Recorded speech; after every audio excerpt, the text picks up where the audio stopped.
അയ്യോ മറിച്ചെടുത്തി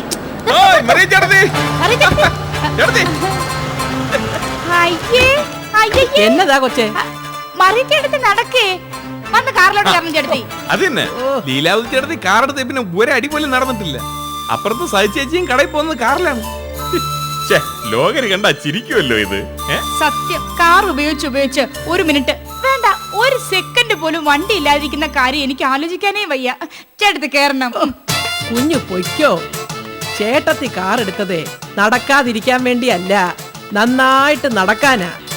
നമ്മുടെ ജോലിയും മറ്റാവശ്യങ്ങളും പെട്ടെന്ന് നടത്താൻ വേണ്ടി. അങ്ങനെ വേഗതയിൽ ഓരോന്ന് ചെയ്തു തീർക്കുമ്പം നടക്കാനും ജോലി ചെയ്യാനും വായിക്കാനും പ്രാർത്ഥിക്കാനും ഒക്കെ ഒരുപാട് സമയം കിട്ടും. അതിനു വേണ്ടിയാ മറിയയ്ക്ക് കാറ്. പബ്ലിക് റോഡിൽ നിന്ന് പഠിപ്പിക്കുകയാണെന്ന് വിചാരിക്കല്ലേ. ഫോൺ ഉപയോഗിച്ച് തുടങ്ങിയാൽ പിന്നെ ചിലർക്ക് ഒരു മിനിറ്റ് പോലും ഫോൺ ഇല്ലാതിരിക്കാൻ പറ്റുകയില്ല. എസിയും ഫാനും ശീലിച്ചാ അത് പ്രവർത്തിക്കാതിരിക്കുന്നതിനെ കുറിച്ച് ആലോചിക്കാനേ സാധിക്കത്തില്ല. വാഷിംഗ് മെഷീൻ കേടായാലോ വീട്ടിൽ തുണികൾ കുന്നുകൂടും. വാഷിംഗ് മെഷീനും ഫോണും എസിയും ഒക്കെ നമുക്ക് വേണ്ടിയാണെന്നും നമ്മൾ അതിനൊന്നും വേണ്ടിയല്ല ജീവിക്കുന്നതെന്നുള്ളത് തിരിച്ചറിയാത്തതാ ഇതിനൊക്കെ കാരണം. എനിക്കൊന്നും മനസ്സിലായില്ല. തനിക്കിതൊക്കെ മനസ്സിലാക്കാമായിരുന്നെങ്കിലേ അളിയന്റെ വീട്ടിൽ ഇങ്ങനെ ചുറ്റിപ്പറ്റി നിക്കണമായിരുന്നോ? ചേട്ടത്തി പറഞ്ഞു നേരെ, ചേട്ടത്തി നടക്കണം. എന്നാലും കാറൊക്കെ ഉണ്ടായിട്ട് നടക്കുക, ആൾക്കാരെ കണ്ട പെട്രോൾ ലാഭിക്കാൻ വേണ്ടിയാണെന്ന് പറയും. സാരമില്ല എന്റെ പൊന്നു കുഞ്ഞേ. ലോകത്തെരിഞ്ഞു തീർന്നുകൊണ്ടിരിക്കുന്ന ഏറ്റവും വില കൂടിയ സാധനമായി ഇന്ധനം. പരസ്യങ്ങളൊക്കെ കണ്ടിട്ടില്ലേ, ഇന്ധനം ലാഭിക്കണം എന്നൊക്കെ. അപ്പോ ഒരു ലോക സേവനം കൂടിയാ ഈ നടത്തം. ശരി,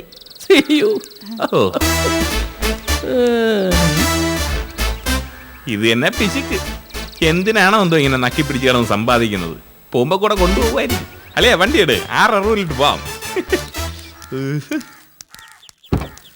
പാട്ടിടണ കളയാ.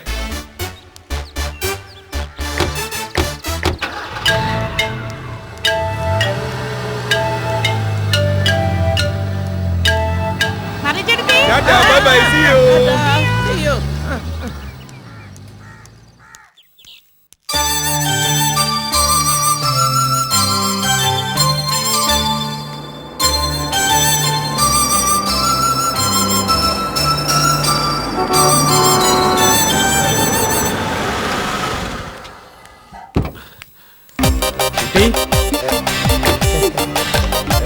കുട്ടിയെ തന്നെ ഞാൻ കുട്ടീന്ന് വിളിച്ചത്.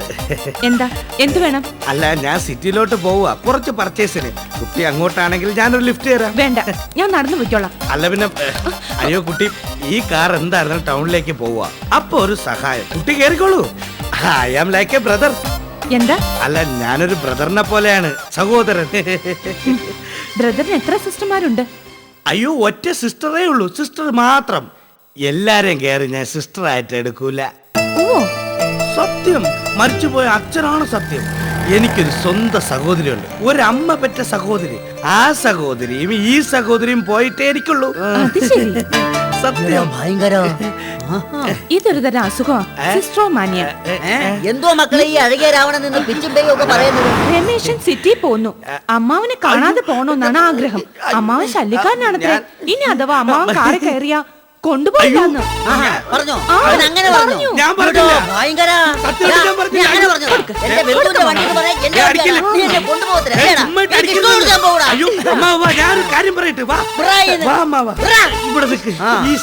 ഭയങ്കര തമാശക്ക് വലിയ ജോക്കല്ലേ അടിക്കുന്നത്. ജോക്കിയാ ജോക്കി. സത്യം പറഞ്ഞു. പോയി വണ്ടി ഇടറാ. അല്ല, കാർ പോയി വണ്ടി ഇടറാ. ഇന്ന് എനിക്ക് കുറച്ച് സ്ഥലങ്ങൾ കാണണം. ഇവനെ ഞാനൊരു പാഠം പഠിപ്പിക്കും. മോള് നോക്കിക്കോ. ഞാൻ വേണ്ട നോക്കിക്കോ. ഇങ്ങോട്ട് വരാ, ഇങ്ങോട്ട് കേട്ടി വണ്ടി. ഇങ്ങോട്ട് വരാ. മോളൂടെ കയറിക്കോ. ഞാൻ നടന്നു പോയിക്കോളാം. കേറ് മോളെ. വേണ്ട മാവ, നിങ്ങൾ വിശാലമായിട്ട് സ്ഥലങ്ങളൊക്കെ കണ്ടിട്ട് വാ. മോള് പറഞ്ഞതാ. ശരി മോളെ. വണ്ടി എടുക്കടാ.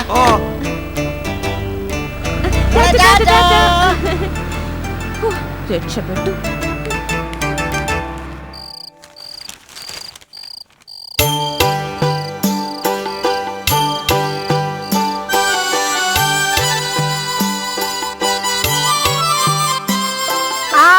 ഇത് അയ്യോ വേണ്ട, എനിക്കിനി ജീവിക്കണ്ട.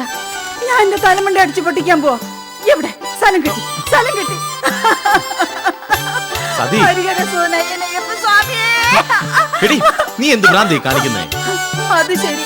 അപ്പൊ ഭാര്യ കൈകൊണ്ട് കൊടുക്കുന്ന ആഹാരം തട്ടിത്തെറിപ്പിച്ചതും അല്ല, അങ്ങനെ ചെയ്യുന്നതിൽ വിഷമം കാണിക്കുന്നത് ഭ്രാന്തല്ലേ? സ്വന്തം കൈകൊണ്ട് ഒരു തുണ്ട് ജിലേബി ഭർത്താവിന് നൽകുക ലോകത്തേതൊരു ഭാര്യ ആഗ്രഹിക്കുന്നത് അറിയോ? അതിനെ വിശ്വട്ടം തട്ടിത്തെറിപ്പിച്ചത്. എടി ഞാൻ അങ്ങനൊന്നും ഉദ്ദേശിച്ചില്ല. സത്യം. ആ സത്യം. എന്നാ വിശ്വട്ടം വന്നേ, ഒരു കാര്യം പറയട്ടെ. ഇങ്ങ് വന്നേ, നോക്കിയേ ജിലേബി നോക്കിയേ.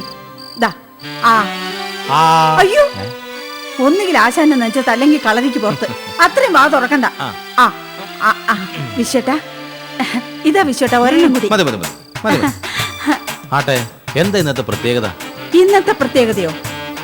വിശ്വട്ടന്റെ ഭാര്യ അസിസ്റ്റന്റ് മാനേജരാകാൻ പോണു. സത്യം? സത്യം വിശ്വട്ട. പക്ഷേ ഒരു കാര്യം, ഒരു നിസ്സാരമായ കാര്യം. നമ്മൾ കുറച്ച് തുക ഡെപ്പോസിറ്റ് ചെയ്യണം. ഡെപ്പോസിറ്റോ? ആ, അപ്പുറത്തെ ലീലാവതി മാർക്കറ്റിംഗ് പയ്യന്മാരെ വിട്ട് ക്യാൻവാസ് ചെയ്യിപ്പിക്കുക. അപ്പൊ നമ്മൾ അതിലും അപ്പുറം മാർഗത്തെ കുറിച്ച് വേണം ചിന്തിക്കാൻ. എന്തു മാർഗം? എന്ത് മാർഗം എന്ന് വെച്ചാൽ സ്ഥലം വിൽക്കാം. എങ്ങനെ? നമുക്കിപ്പോ ബാക്കി കുറെ സ്ഥലം കിടക്കുന്നില്ലേ, അതിന്റെ പകുതി അങ്ങ് വിറ്റേക്കാം. എന്താ സതി നീ പറയുന്നേ? വിറ്റ് വിറ്റ് കുറച്ച് സ്ഥലം കൂടി ഇനി ബാക്കിയുള്ളൂ. 1 വർഷം കഴിഞ്ഞാലേ നമ്മൾ ചെല്ലേണ്ടത് അങ്ങോട്ടാ. അപ്പൊ നമുക്ക് ഉണ്ടാക്കിക്കൂടെ ഏട്ടാ? ദേ, പണം കൊണ്ട് എറിഞ്ഞാലേ പണത്തേക്കൊള്ളൂ. ഈ പോസ്റ്റ് കിട്ടുകയാണെങ്കിൽ കുറച്ച് കാശ് ഇറക്കണം. കൈക്കൂലി കൊടുക്കാനൊന്നും അല്ലല്ലോ, പലിശ സഹിതം തിരിച്ചു വാങ്ങിക്കാനല്ലേ. മാനേജർ പോസ്റ്റ് ഒക്കെ നല്ലത് തന്നെ, പക്ഷെ പണം നിക്ഷേപിച്ചിട്ട്. ദേ നോക്കൂ വിശ്വട്ടാ, വളരെ ചുരുങ്ങിയൊരു തുകയാ മറിച്ചെടുത്തി വെച്ചേക്കുന്നത്. ഇതുപോലും കൊടുക്കാൻ പറ്റിയില്ലെങ്കിൽ അങ്ങനെ ഒരു സ്ഥാനത്തിരിക്കാൻ നമ്മൾ അർഹരല്ല. അത് തന്നെ. ശരിയപ്പ സമ്മതിച്ചല്ലേ? താങ്ക്സ് വിശ്വട്ടാ. സമ്മതിച്ചു. അയ്യോ അതെ, പാലടുപ്പിരിക്കുന്നു, തിളച്ച് തൂവ് കാണുവേ.